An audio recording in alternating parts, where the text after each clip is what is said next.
dabayaaqadii sanadkii taga waxaa telefoon ii soo diray taliyaha amniga dal carabta Afrikaad ah oo aan isku dufcad ahayn markii ay dowladii Soomaaliyeed Moscow tacliin igu dirtay inkastoo arday wada ahayn haddana markii loo dhiibay ammaanka dalkiisa waxaa dhowr jeer uu jeclaaday inaan ka soo tago dhulka Raafiyadeyn iyo bariga dhexe oo aan baraka ah una soo guuro Afrika barana aan noqdo waan iska diiday duruufo jiray welina jira dartood hase yeeshee 3 jeer wax ka badan ayaan leeliyay saraakiil ugu biirinayay xogaga ammaanka dalkaas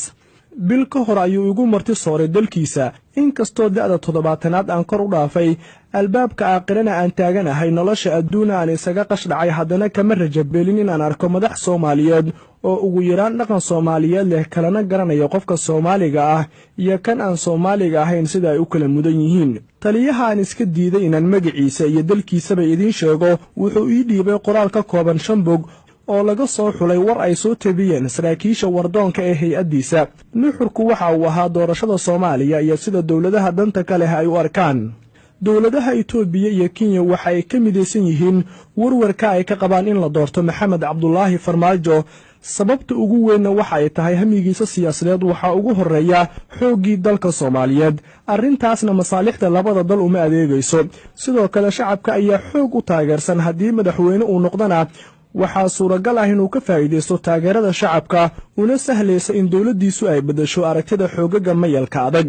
dowladda Imaaraadka waxay ku dadaalaysaa musharixiinta daarood si Farmaajo looga hor istaago labada xil ee ugu sareysa dalka haddii xukunka uu qabto way adkaanaysaa in Imaaraadka Carabtu gacan ku yeeshaan maamulka ciidanka xooga dalka Soomaaliyeed sida Masar si loola dagaalamo dhaqdhaqaaqa Ikhwaanul Muslimiin al-Islaax oo dhinaca waxbarashada awood ballaaran ku leh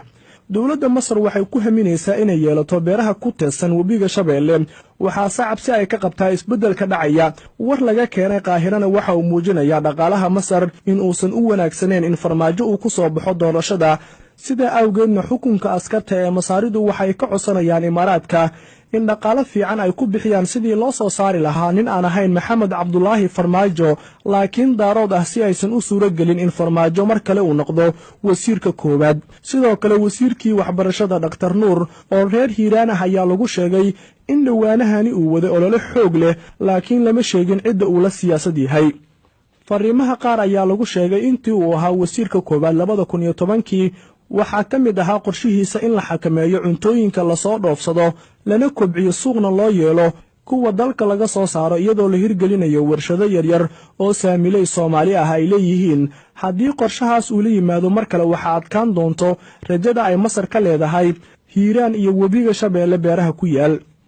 warqadaas sidoo kale waxaa ku sheegnaa baadiyow oo la sheegay in uu yahay nin ay Imaaraadka si xoogan u diidan yihiin madaxweynaha dhacayana ay isku reer yihiin waxaa sidoo kale la sheegay Musharax Jibriil oo ay ku qeexeen inuu yahay mudadarrif cilmaani ah oo loola jeedo cilmaani xag jir ah inkastoo uusan lahayn khibrad uu ku hogaamiyo Soomaaliya haddana waxaa lagu sheegay inuu yahay nin dhalin yar oo ay wasaaradda difaaca Mareykanku leelisay waxaa suuragal ah inuu guuleysto marka lagu qiyaaso qoyska uu ka soo jeedo haddii ay xildhibaanadu u bataan in la rido madaxweynaha haatan jira isla markaana lagu bedelo nin ay isku qabiil yihiin waa ninka ugu dhow ee ku soo bixi kara marka lagu miisaamo qabiil haddii uu soo baxo waxa ay qabaan saraakiisha ammaanka ee Kenya in uu sii kordhayo iska hor imaadka hubeysan ee ku dhisan caqiidada taas oo ragga ammaanka Kenya ay qabaan in kaalin fiican ay ka qaadan karto geedi socodka Kenyaynta Kismaayo taas oo ay rabaan inay dhacdo saraakiisha Kenya 25 sano ee soo socota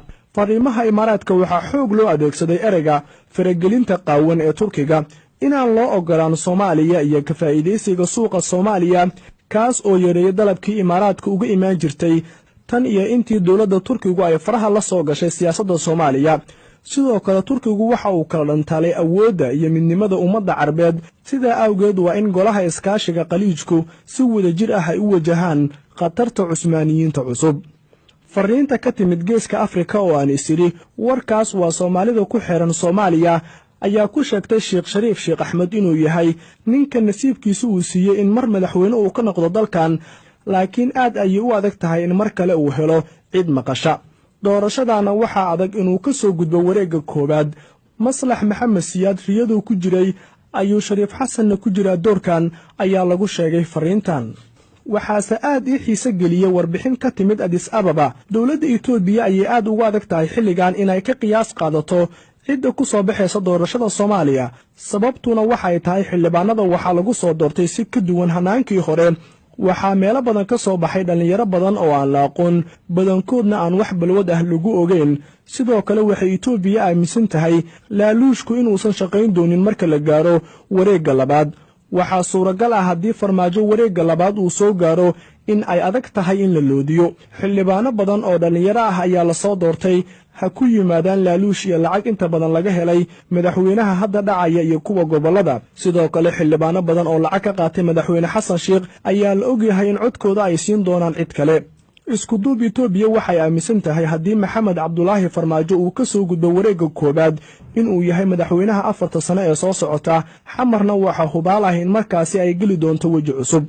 doorashada Hargeysa ka dhaceysa ayaa ku sheegneed warbixintan. sargaal Kenyaan ah ayaa u sheegay wardoonku inay ku farxeen Itoobiyaanka sidii loo galay Jamaal Cali Xuseen oo la aaminsan yahay inuu yahay nin ka dhalin yar ragga haatan baratamaya kana aqoon badan yahay dhaqaalaha gobolkana wax ka bedeli karo. laakiin waxa uu sargaalka Kenyaanka ah yiri Ciise Masiixi ayaa Faysal Waraabe ku saliday. asagoo hadlaya ayuu yiri ma og tahay Soomaaliya aqoon kama shaqayso ee qabiil ayaa ka shaqeeya. xitaa diintooda islaamka waxay ka jecel yihiin qabiilkooda. sidaas ayuu yiri sargaalkan oo magaciisa lagu soo koobay Charles, kana mid ahaa ciidamada ammaanka Kenya. waxa uu sheegtay asagoo cabsan inuu ahaa ninka maamulaya guddiga xalinta khilaafaadka markii la dhisay baarlamaanka. waxaa sidoo kale uu sheegay in lacag ay taalo Soomaaliya. ma og tahay in ciidanka Kenya ay magaalooyinka Kismaayo iyo Xamar jidka u dhaxeeyo xireen. ganacsatadana waxaa loo fududeeyay in toos ay alaabtooda u geeyaan. muddo kadibna Kismaayo Kenya ay iska noqon doontaa ayuu yiri isagoo qoslaya. ugu dambeyntii xildhibaanada haatan gacantooda lagu meeriyay masiirkii dalka waxaa saaran waajibaad culus.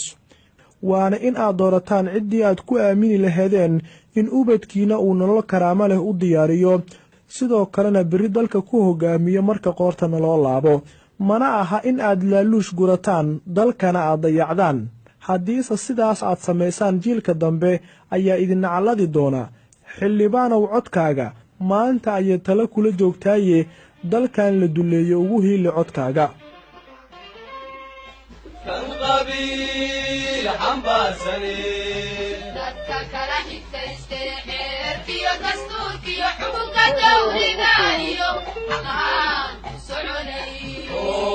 هذا دوينا عندك في كلي وبن قرك مدايو الجبال من نغفرو